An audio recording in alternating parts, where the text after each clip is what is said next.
Yeah, Joey, some of the, on offense, a lot of the, like the big voices of last season are gone. They were pro day yesterday. Is there a developmental thing with Nico that he needs to move forward with a louder voice, bigger part of the culture? 100%. That's been a big part of what we talked about too. Is everybody knows what he is as a player, as an athlete on the field. You know, he's an elite player. But the challenge this year has been, okay, you have that, we know about that. Like, let's take a step off the field. You're the one that's going to have to be the uniting voice. With no Cooper Mays, with no Dylan Sampson, with no Drew McCoy in the building anymore. You know, a guy like him can step in and really take it over and lead it his way. Like, you can't be fake, you can't be something you're not, but you do have to be willing to step out, step in front of the team, and address guys and clean things up, especially when not right. What's the biggest jump that Jake has made there, and just how much more confident you guys feel in him to run this offense than you did maybe a year ago? Yeah, first of all, going through your first spring as a freshman, your first fall camp as a freshman, that you're drinking from a fire hose right from the rib. So he has a different feel about him out on the field. He's not pressing, he's calm. You can see it in the pocket. When your feet are calm, your eyes are calm in the pocket, you can drive the ball over the field. And he's had a really good start to camp here. Really happy with where he's at. He's really focused on cleaning up his fundamentals. And all that's translated to pretty high quarterback play out there on the field right now. Ryan, then Eric. Start comments. What did you like about him that you wanted to bring him in? How does he fit into that running back room? Yeah, physical runner, tons of experience. You know, we were young, we went from being old in that room to young in that room. Guys without a ton of game experience. He's got a bunch of that. He's played at a high level in a big conference. So he's a guy that comes in. He's not going to step into any moment that feels too big for him. He's got a skill set that goes and translates to the SEC, and he's a real solid pickup for us. With Nico, to the leadership aspect, you know, Cooper, Dylan, Brew, there's a lot of talking last year. Was there a point in time, him being the quarterback last year, that he took control? Did you see any? Absolutely. Yeah, he's never scared of the spotlight. He's not scared to step out. It's just not his natural personality to be boisterous and jump out in front of a room, especially when you've got guys that he respected in that position. You know, there's no need to talk over a Dylan Sampson, a Cooper Mays, a Drew McCoy. When they're handling something, they can handle it. And that's the biggest jump. Is it's not now like picking your time. It's like it is your time every single time. It's your time to be out there. It's your time to put yourself out there and be a little bit vulnerable in front of the team and everything that comes with that. Because if you're going to step out there, then you got to be doing everything right off the field as well. What all does that look like? I mean, it's not just rah-rah, right? No. I mean, so what is organically, what do you need him to do so that it's not fake? I mean, can you kind of break down what that Yeah, looks if like? he tried to start going raw right now, it wouldn't hit, because that's just not him, and he doesn't do that. But what he did, like he did it today, he didn't like something he saw, he called the guys up and said, hey, and he addressed it right now, and we moved on. Like, he's not gonna ever just start screaming and like throwing stuff, that's not him. But what he will do is step up and see something that he doesn't think is right, and he stepped in front of the group and addressed it in a way that fit him. It was assertive, but it wasn't anything that wasn't him. When you look to when you maybe look to his production on the field, where do you think is the number one priority for him that you would like him to take the next step? Yeah, I think for all of us, as an offense, is hitting the big plays when they present themselves. It's hard in this league to get big plays, and when they present themselves, you got to make them. You're never going to bat 1,000. You're not going to hit 100%, but we got to hit those at a higher clip this year. From O-line to quarterback to wide out to back to tight end, we've all got to step up, and we got to make those plays. Casey and Patrick. How do you feel that Jake is able to learn more from Nico now compared to last year at this time? Yeah, I think when you first get here at this time, you're just trying to learn your job.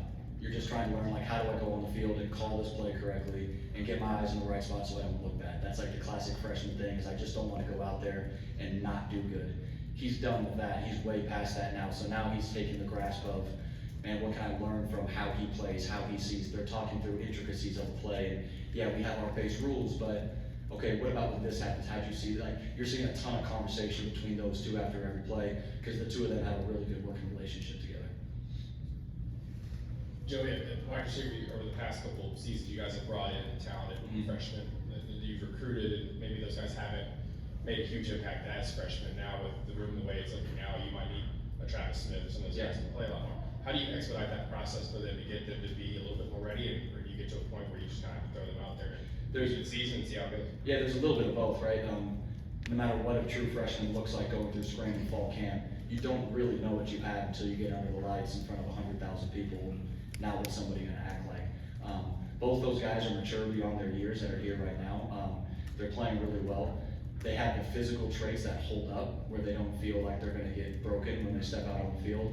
So now it's our job to make sure that the learning process isn't what keeps them off the field. And then they have to go show that against elite competition, they can go make plays.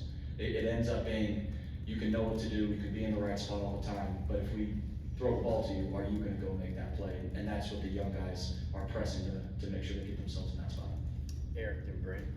A lot of change on the offensive line, 2 new transfers, of course, David Sanders. I know shoulder pads day one today, but what have you seen from that group here in the early stages? Yeah, I've been pleased with what I've seen so far. It's, one of the best things that's going on in that room is there's a ton of competition, like you said, but it's healthy competition. It's us all trying to work in the same direction, so the team is where it needs to be, while everyone's fighting to get on the field. So there's a bunch of mixing and matching, different guys are going with the 1s, 2s, 3s every single day, and it makes for a really fun camp when there's that much competition, especially at that, because that's what makes you go. And they've done a really good job the first 3 days. When you did self-scouting, you talked about making the plays that are there, when you did the self-scout as well, what did you take away from last year that is the bucket or the priority list, punch list, if you will, to really improve on now? And secondly, how beneficial is an extra set of eyes like a Seth Luttrell just being in the room with the experience that he has to help you? Yeah, the main thing we took away was we left a lot out there on the field. We had a lot of opportunities to go make big plays, and for whatever reason, from us on the sideline to the guys on the field, it didn't fall that way. That's a big part of what we've talked about is hitting those deep balls, hitting those big crossing routes at a high clip. Getting a guy like Seth in here, like whenever we have good football coaches in the building, man, that's a positive thing. So extra set of eyes that know what they're looking at, have been through it, have done it at a high level. Having those guys in the room, having those guys in the building is always a huge asset. Adam, Patrick, Page. Yeah, Mike Matthews obviously flashed a few times last year. What's the next step for him, and what does he need to be for Nico to help Nico? Yeah, I think what you said is kind of my answer to the question. He flashed last year. He needs to go from a guy that's flashing to a guy that we can consistently, week in, week out. That's a guy you can target. It doesn't matter who they have on him. He's got the skill set. He's got the ability to go win. So for him, it's been about working to be really technical. He's getting his strength and his weight up. He's working at a really high level, which is allowing him to play at a high level right now. And that's one of the things from kind of like what I said with Jake. Your first year, a lot of times you're trying to just learn and do the right thing, and now you're getting into the detail of, okay, now I know what route to run. How do I run this best versus this look versus this look versus this look? What are my adjustments? And he can keep growing into a guy where between him and Nico, like, man, I know where my guy's gonna be, and I can give him the ball. So you talked a little bit about the offensive line, particularly those 2 transfers with Sam and Wendell. What did you guys like that you saw from them with their other stops, and how do you think they can come in and help you? Yeah, bunch of guys that have played football, one at a high level. Like, you know that the guys that they're playing against are real dudes, and they're guys that, you know, I don't know what all the stats are, but you didn't see them give up pressures. You saw them in the run game being able to physically move people. They're guys that can step in there right from the beginning if they end up on the field, and they will look like they're supposed to be out there on an SEC offensive line. They can think well, they can move well, they've got the size, the strength. They can hold up in the run game, they can hold up in the pass game, we can move bodies with them. So they're 2 guys that allow you to be really versatile on the offensive line with the plays that you can call either way to both guys. With so much open competition and fresh faces across the field on offense, how do you maybe self-evaluate how those guys or position groups are reaching goals during spring practice?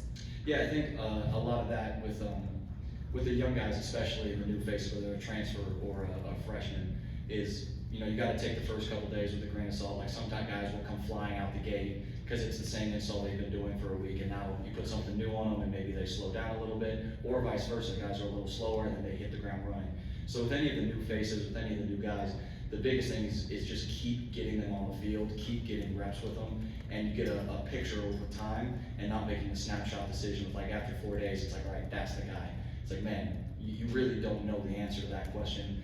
They still haven't been out there in a scrimmage set with no coaches behind them, with no help, where they're completely on their own. So all that, as we just keep working through spring, into summer, into fall, it's gonna kind of help shape what this unit looks like at the end. Again, following up with that, I know you gotta wait and see, what do you think you have in DeJuan Morris? I think you got a guy that's got a chance to be a big play potential guy when he has the ball in his hand. He's shown flashes where he can put a foot in the ground and get north and south really quickly. He's got high end speed. He's got really good wiggle. So for him, again, it's gonna come down to, yeah, we know what you can do with the ball in your hands, but are you gonna, protect the quarterback when the ball's not in your hands? Are you gonna be in the right spot at the right time on pass plays and run plays? Are you gonna follow the right track, so we're not taking negatives on a play that should hit inside and you bounced it? So with young backs, a lot of times early, you see the flashes of what they can be, and for them getting on the field and contributing at a young age, it's all the stuff that maybe you don't see as much, that we gotta go and do a good job in film evaluation and practice, like, yeah, he's ready or he's not quite there yet. Last one, Ryan. For William Satterwhite, what does this offseason look like for him? And if he is a guy that earns a starting job, what gives you confidence he can do that at a high level? Yeah, with Sat, big thing for him was just the size and strength of going from a freshman offensive lineman to now you're in your second year in the program and going and holding up for 17 weeks on an SEC schedule. So that's first and foremost with the guys up front, is they have to be able to physically, not just survive, but physically dominate up front for 17 weeks. What gives you a ton of confidence about him is that he's a highly, highly intelligent guy. He was a guy that from the time he got here, knew the calls, knew where he was supposed to go, could make the adjustments. It didn't seem like he was a true freshman out there mentally. And now that his physicality is matching up to that, you're excited about what he can do, replacing a guy like Cooper Mays out there in that position where you couldn't show Coop something he hadn't seen before. Now, he hasn't played that much ball, so I'm not saying it's the same thing, but you feel like he can get himself into that same